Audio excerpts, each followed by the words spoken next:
Asian and it is considered to be a landmark trial because it has shifted the treatment paradigms, specifically in locally advanced urinary cancers. I'll explain to you as we go ahead.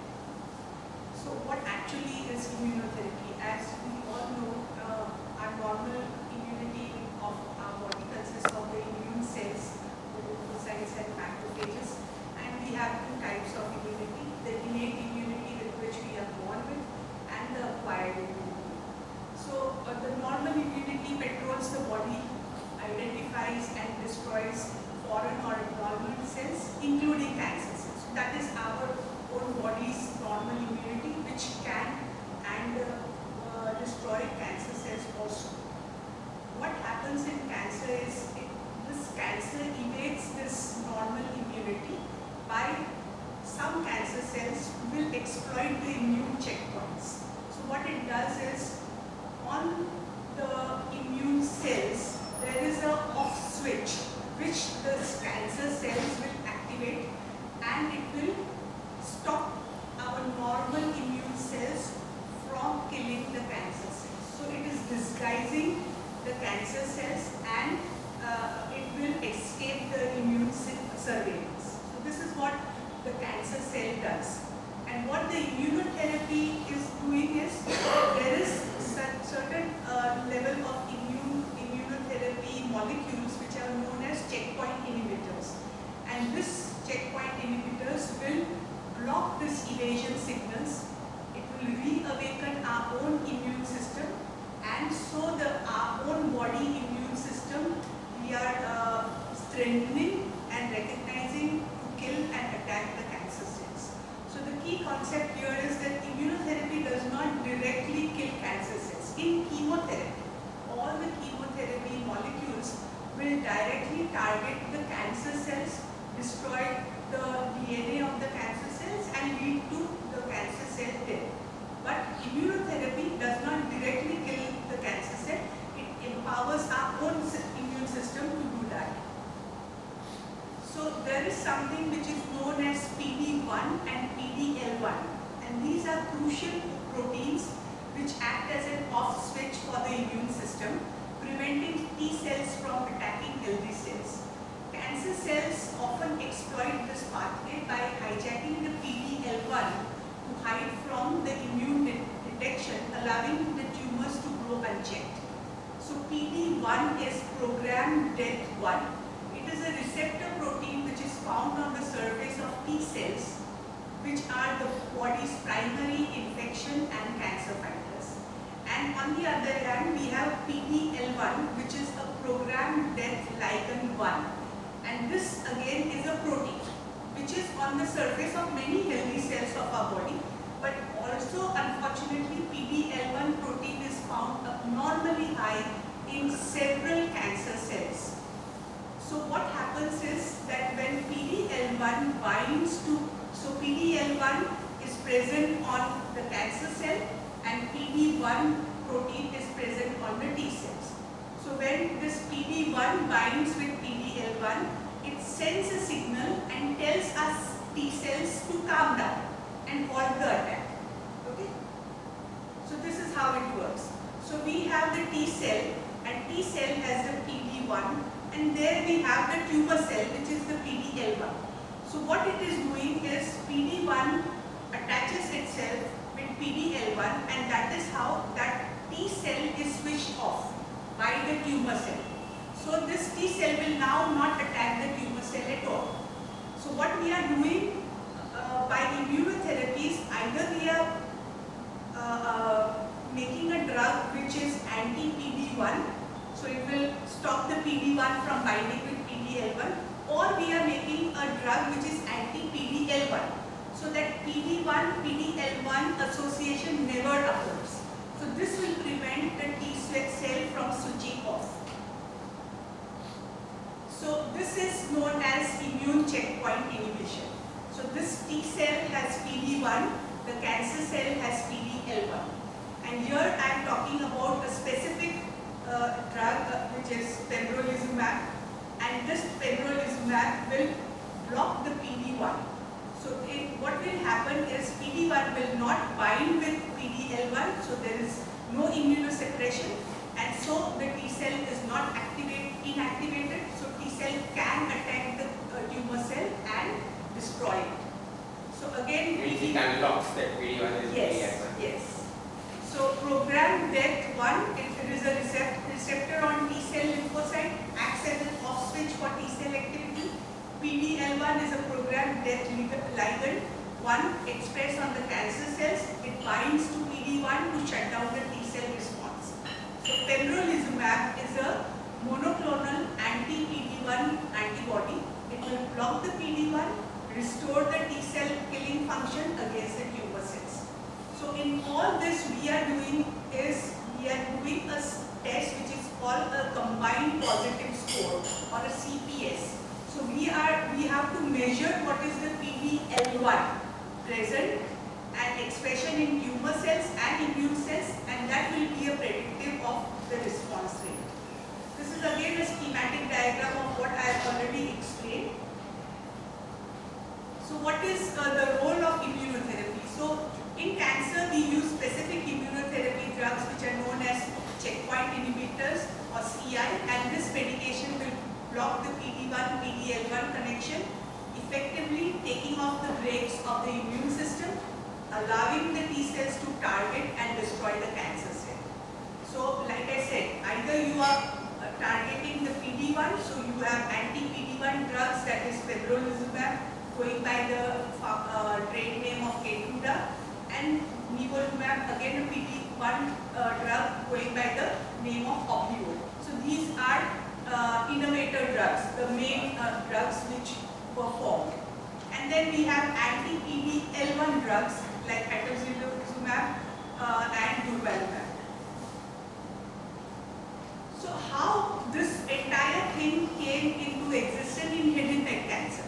So I will like to share a background of what treatment actually, what is the standard of care in head and neck cancers, specifically the resectable locally advanced head and neck cancer. So what treatment options do the patients all over the world have for those locally advanced head and neck cancer? We do surgery, and this is followed by radiotherapy. In the adjuvant treatment, following radiotherapy, what we are seeing is whether the specimen, the surgical specimen, has any adverse pathological features or not. And the two most important adverse pathological features of the specimen are margin positivity and extranodal extension of the lymph node. If the margins are cleared and there is no extranodal extension of the lymph nodes, even though they might be positive, the treatment paradigm is surgery followed by radiotherapy for all patients. However, if the surgical specimen shows adverse pathological features like positive margin and extranodal extension, then the treatment is surgery followed by concomitant, means together. The radiotherapy along with cisplatin go together as an adjuvant treatment following radiotherapy. And in the chemotherapy, what we are using is cisplatin. Okay? And this is the common treatment for all patients across the world since 2000. Since the last 25 years, this is the treatment paradigm which we are following. However, we have seen that with this treatment protocol, 1/3 of all the treated patients. So, supposing this year, 2026, we in the head and neck department, Dr. Kantharia and all of us, we are operating 100 patients in 2026 with locally advanced head and neck cancer. Out of that, 1/3, that is 33 of those 100 patients, will have disease relapse in 1 year. Even with the best surgery and the proper radiotherapy and if required cisplatin treatment also, 1/3 will relapse in 1 year. And at the end of 5 years, that is by 2030, less than 50% will be alive. So to put it into context, more than 9 lakh or 900,000, this is the reported cases. In India, 1.4 lakh new cases of head and neck cancers are detected every year, but that is just in the registry. The total number is actually double. So of that, whatever is 900,000 across the world, 60% of the patient will present with locally advanced or metastatic disease. Approximately 35% is the 5-year overall survival rate in recurrent metastatic disease in the pre-immunotherapy era, and approximately 85% of head and neck squamous cell tumors express PD-L1. Okay, so that is the basis how the immunotherapy and checkpoint inhibitors came into effect in treatment of head and neck cancers. Historically, if we see immunotherapy and immune checkpoint inhibitors like pembrolizumab and others were used specifically in lung cancers. Started with lung cancers, and now in today's era, around 20 different type of cancers, be it colorectal cancer, lung cancer, melanoma, cervical cancer, triple negative breast cancer, and now head and neck cancer. All these immune checkpoint inhibitors are being used mainly because of this fact that 85% or more of head and neck cancers express PD-L1. So this is the original New England Journal of Medicine article on neoadjuvant. So this was the trial which was run, Keynote 689 study, using the immune checkpoint inhibitor pembrolizumab, which is the original molecule, and it was used, and then the results of the study were published in NGM in June 2025, and this is the study, neoadjuvant and adjuvant pembrolizumab in locally advanced head and neck cancers. This study started in 2018, almost in the protocol writing stage. It started involving patients, recruiting patients from 2019 onwards. It was done in 3 different geographical regions of the world: North America, Europe, and the rest of the world. 192 cancer centers and the PIs from those cancer centers were taken for this study. The main PI is something to be proud of. There's a doctor of Indian origin, Dr. Ravindra Uppalarri at Brigham, Massachusetts General Hospital, which is the hospital which is attached to the Harvard Medical School. Does it mean that it does not involve the cases with metastasis? Metastasis means I am talking of local metastasis. I am not talking of distant metastasis. Okay, Yes. so The metastatic cancers were excluded. These are resectable cancers. Locally advanced but resectable, but not metastatic. to the distant part, not to the distant part. It will be metastatic to the local. In our testing it is M0. Any So, center from India? no, not a single center from India. All in North America, in Europe, Japan, Australia, in Russia, but not a single center in India. So this is the study design for Keynote 689 study. It is a randomized multi-center open label active controlled trial in 714 patients with resectable locally advanced. And by locally advanced, we mean stage 3 and stage 4A, all head and neck cancer patients. The selection criteria: age more than 18 years, no upper limit, histologically confirmed new diagnosis of resectable, non-metastatic, and by non-metastatic we mean distally, no distant metastasis, squamous, and all have to be squamous cell carcinomas. There were stage 3 HPV virus positive oropharyngeal cancers, those were also selected. Stage 3 or stage 4 with A, HPV negative oropharyngeal cancers were also taken. Stage 3 or 4A, either larynx, hypopharynx, and oral cavity. So these are all the exclusion criteria in which all these patients were selected. So, and all eligible for primary surgery based on investigator decision and as per local practice. the ECOG performance status of all patients was either 0 or 1, and for the stratification factors, the tumor PD-L1 status was determined if the total positive score was 50% or more or less than 50%. And like I said, tumor stage was 3 or 4A. And it was a 1:1 randomization. So there were, I'll go back. So there were 1:1,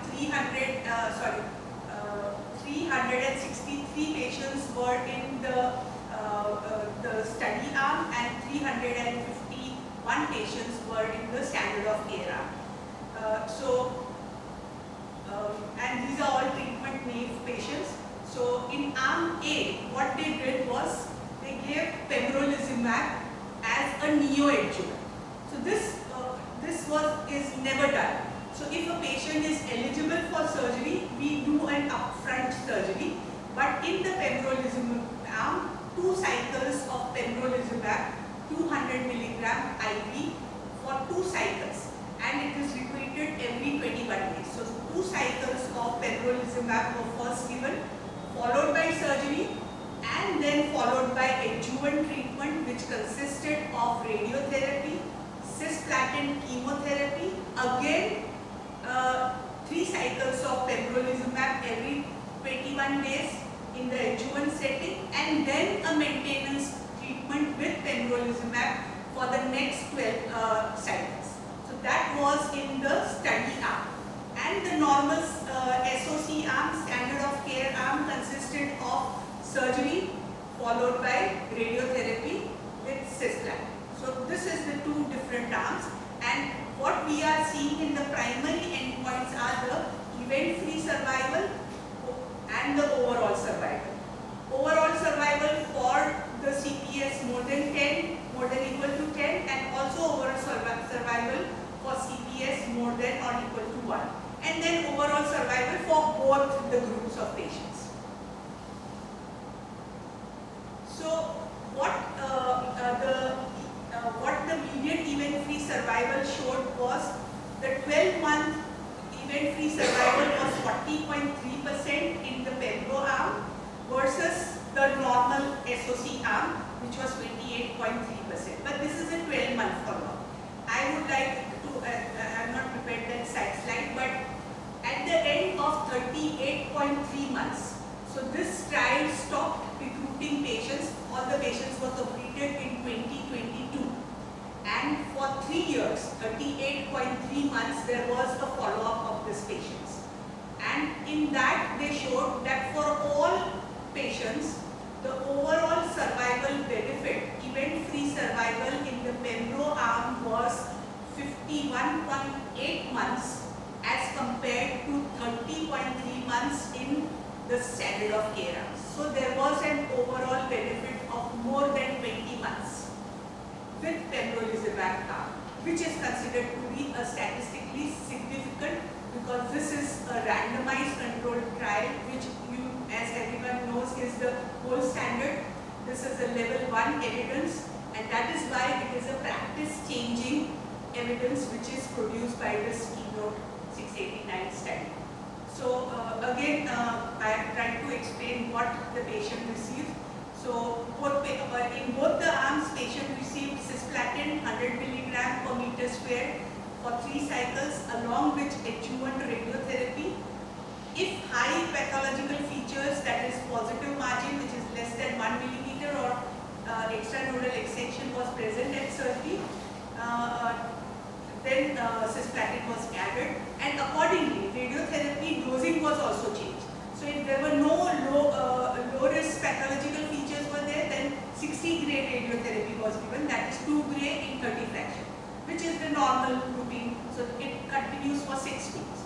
But if high risk pathological features were present, that is positive margins or extranodal extension, then 66 gray were given in 33 fraction. And if the surgical specimen showed presence of gross residual disease, then 70 gray. So if you see the radiotherapy, the number of fractions and the total dose also given, then you can determine what was, if you don't have the pathological specimen also, But in form of this report, radiotherapy report, you can get an idea whether the margins were positive or extranodal extension was there, depending on the dose given. If you see this also, you can understand from various patients' report. The treatment with why I have used Keynote is because that was the pembrolizumab molecule which was used, and it was continued until disease progression by RECIST criteria in the form of during the neoadjuvant phase that precluded surgery, local or metastatic recurrence during the adjuvant phase, completion of treatment or unacceptable toxicity. The quality of life also fluctuates. So I'll come to that. Event 3 means that you had included that which side effects of this Keynote. Yes, I am going to that. So this the major efficacy outcome. What was this? So event-free survival, which is assessed by this independent clinical committee, and it is defined as a time from randomization to the first occurrence of either of the following events. Either there is a progression of disease that included definitive surgery, so much of extension that now no surgery can be done.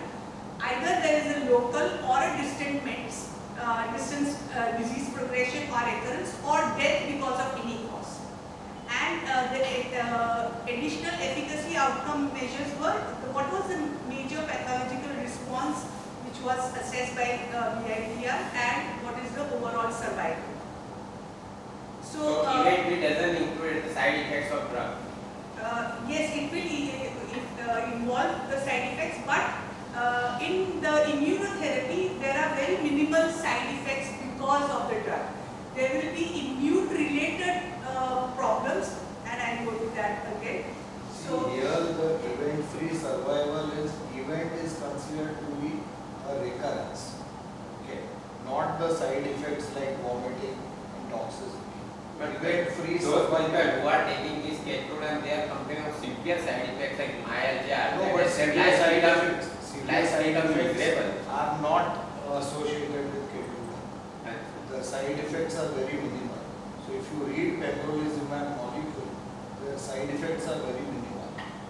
Okay, some patients who are recurrent disease are taking this treatment weekly and 10 days also. So we come to that, but the toxicities were very less. The toxicities in the standard of care are the molecule which he has shown, cetuximab, which is an EGFR inhibitor. The toxicities of cetuximab are very severe, meaning severe body rashes. So cetuximab has got severe toxicity, but not pembrolizumab. okay, so this is what I said, safety and tolerability. So the adverse event, any adverse event in the pembro plus chemotherapy group, which was more than or equal to 3, and in the cetuximab chemotherapy group. So any adverse event, or when we do take chemotherapy, the majority of the effects are because of chemotherapy. So if we are treating this patient in the standard of care arm, also surgery followed by radiotherapy and chemotherapy, the side effects or the adverse effects are because of the chemotherapy, that is cisplatin. So there will be anemia, neutropenia, etc. If we are adding pembrolizumab in the neoadjuvant, in the adjuvant, and also in the maintenance phase, as it was discussed in the Keynote 689 trial, then the effects of cisplatin are there, the adverse events are there. But the adverse effects of pembrolizumab which were seen are all immune-related adverse events. So that starts with stomatitis, some forms of dermatitis, pneumonitis, colitis, thyroiditis, nephritis also. So all the immune-related problems or adverse events were because of pembrolizumab, or all immune checkpoint inhibitors will have those adverse events, but they were not severe. Okay, they were not grade 3 level. So immune-related adverse events, any grade approximately 24%, hypothyroidism immune-related 14% in the pembro group, and treatment-related discontinuation was approximately 18% in the pembro chemo group. This hypothyroidism is also very severe. Their dose Yes. requirement nearly 200-300 milligram thyroid. That is what we have seen. So, So- very so- limited patients of we have seen today. But this all I have seen 3 or 4 This cases. is the reason why it is said that cancer treatment is a multidisciplinary effort involving the oncosurgeon, the medical oncologist, and the radiation therapist, who are the central, but all the associated disciplines, be it the physician, the nephrologist, the endocrinologist, the cardio physician, everybody should be involved. Why? Because we are trying to see the immune-related AE management. So we have to monitor the LFT, TFT, cortisol level regularly. Early recognition is a key, so educate our patients also. Grade 1 or 2 toxicity, we continue pembrolizumab and give the symptomatic treatment. But grade 3 and 4, if they develop toxicity, then we withhold the pembrolizumab and give high-dose steroids. Grade 4, which is life-threatening, then we permanently discontinue treatment. So a multidisciplinary, like I said, team is required for treatment of immune-related AE toxicity. So what is the clinical implication and what is the practice change following this Keynote study? The first one, we test every patient for PD-L1. So PD-L1 CPS scoring is essential before starting any kind of treatment. And how we do this PD-L1 is from the tissue specimen. So the tissue specimen, when we send for histopathological examination, we have to do a IHC also to determine whether the PD-L expression is present or not. So that is necessary now, and that is a practice-changing paradigm which initially all head and neck cancers, because they are squamous cell, we just used to do a histopathological examination. Not many patients were getting a IHC done. Now in this era of immunotherapy, all patients should essentially go for a IHC also to determine the PD-L1 status. The second point is pembrolizumab plus platinum-based chemotherapy becomes a new standard of care for all recurrent metastatic head and neck squamous cell CAs, particularly if the CPS score is more than or equal to 10. Maintenance concept. So this is the treatment level, neoadjuvant, surgery, adjuvant radio chemo with pembro, and then maintenance. And so we have this maintenance concept also. So maintenance with pembrolizumab after induction is a novel strategy offering continued immune surveillance. So we are surveilling this patient with maintenance pembrolizumab, okay, without the toxicity burden of continuous chemotherapy. Because immunotherapy we can continue for n number of cycles. There is no stop. It is not like chemotherapy. After 3 cycles or 6 cycles, which is the recommended dose per meter square of the body surface area, we have to stop chemotherapy. Immunotherapy can go on till the patient develops progression of disease or toxicity because of it, which require the stopping. So we can give 5 cycles every 3 weekly, we can go up to 10, we can go up to 15, we can go up to 20 also. As long as the patient is tolerating it, the disease is under control, it is not progressing, and there are acceptable toxicity levels. So the fourth point is immunotherapy adverse event preparedness. So all centers should establish AE management protocols, patient education, multidisciplinary support, proactive monitoring are paramount, and this is the key takeaway. So PD-1, PD-L1 checkpoint blocking is the central mechanism of action of pembrolizumab in head and neck cancers.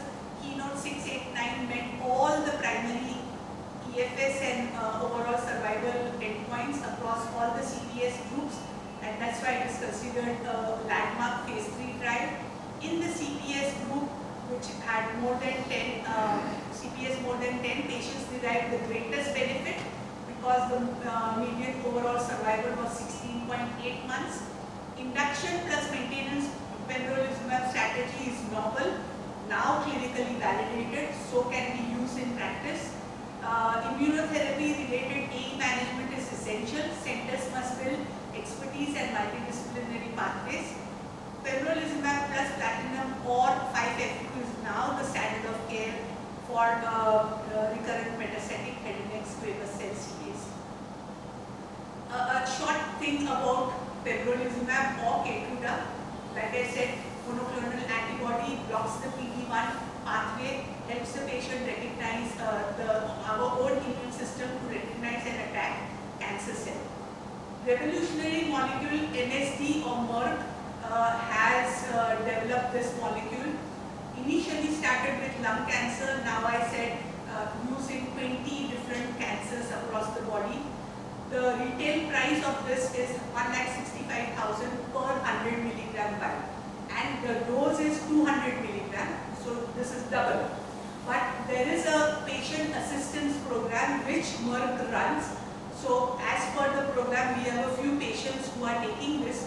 You can join the program either as a care provider, or the patient himself or herself can also join that program. And what they give is one vial. If you buy of 100 milligram, you get one vial free. Okay? Approximately 60,000. You start. No, 165. 1,65,000 for 100 milligram. But you get So your per dose packet. is 200 milligram. So if you are buying 100 milligram of 1,65,000, you will get the 100 milligram free. So 200 milligram, essentially you are paying 1,65,000, and you require this every 3 weeks. Okay, 3 weeks, 21 days. So another thing is, if you take consecutive 10 cycles of this pembrolizumab, then the next 17 cycles the company gives free. So there is again another program, but you have to take 10 cycles first for that. So this is a big molecule. It's generated a revenue for the company of 30 billion and still counting annually, globally for the same. But the patent of this molecule is going to expire in 2028. So that is the reason several Indian companies are now developing biosimilars. So in this biosimilar race, Dr. Reddy's, Biocon, Zydus, Sun, these are all putting on all the biosimilars, and Sun, Hetero and Intas are at present running trials across India for CBSE approval for the generic version of this patent. So in the next couple of years, 27 and 28, by 2028 when the patent expires, by that time all those clinical trials will have completed. So there will be lots of Indian companies, at least 8 to 10, which will make the pembrolizumab molecule at a much cheaper rate. So if it is 165, we are expecting the Indian company to produce it by around 40 to 50,000 per 100 milligrams. So that is the projected. It might even go down. We don't know what will happen.